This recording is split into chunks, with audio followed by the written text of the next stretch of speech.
ស៊ីនិងអ៊ុយក្រែនបន្តបង្ខំគ្រោះបាញ់គ្នាទៅវិញទៅមកការបាញ់តដៃគ្នាចុងក្រោយកើតឡើងពេញមួយយប់ថ្ងៃទី16ចូលដល់ថ្ងៃទី17ខែមីនា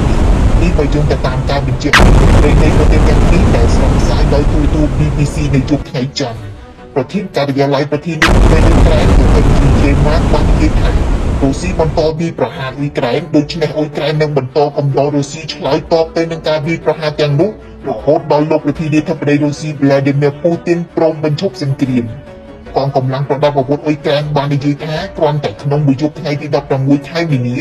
កម្លាំងនៃប្រទេសទាំងពីរបានប៉ះទង្គិចគ្នាចំនួន112លើកកងទ័ពអ៊ុយក្រែនបានប្រកាសតាមបណ្ដាញសង្គមថារុស្ស៊ីបានចាប់ផ្ដើមវាយប្រហារតាមផ្លូវអាកាសទៅលើលំនៅឋានជាច្រើននៅទូទាំងប្រទេសអ៊ុយក្រែនដោយប្រើ drone ឬក៏យន្តហោះគ្មានមនុស្សបើកចំនួន175គ្រឿងអ៊ុយក្រែនអះអាងថាកងកម្លាំងរុស្ស៊ីបានសម្រុកវាយលុកដើម្បីឈ្លានពានតំបន់ស៊ូមីដែលស្ថិតនៅភាគខាងជើងអ៊ុយក្រែនក្រោយពីវាយដណ្ដើមបានទីក្រុងខឺសរបស់ខ្លួនពីអ៊ុយក្រែនវិញកាលពីសប្តាហ៍មុនចំណែកកងកម្លាំងអ៊ុយក្រែនវិញនៅយប់ថ្ងៃទី16ខែមីនាដូចគ្នាបានវាយប្រហារតំបន់ដែលមានបុគ្គលិកនិងឧបករណ៍យោធារបស់រុស្ស៊ីមន្ត្រីរុស្ស៊ីបាននិយាយថាពួកគេបានបំផ្លាញ drone របស់អ៊ុយក្រែនចំនួន72គ្រឿងដែលមួយចំនួនបានកំណត់គោលដៅវាយប្រហារទៅលើទីតាំងរោងចក្រថាមពលនុយក្លេអ៊ែរនៅក្នុងតំបន់អាស្ត្រាខានរបស់រុស្ស៊ីដែលបណ្ដាលឲ្យមនុស្សម្នាក់រងរបួសនិងបង្កជាអគ្គិភ័យ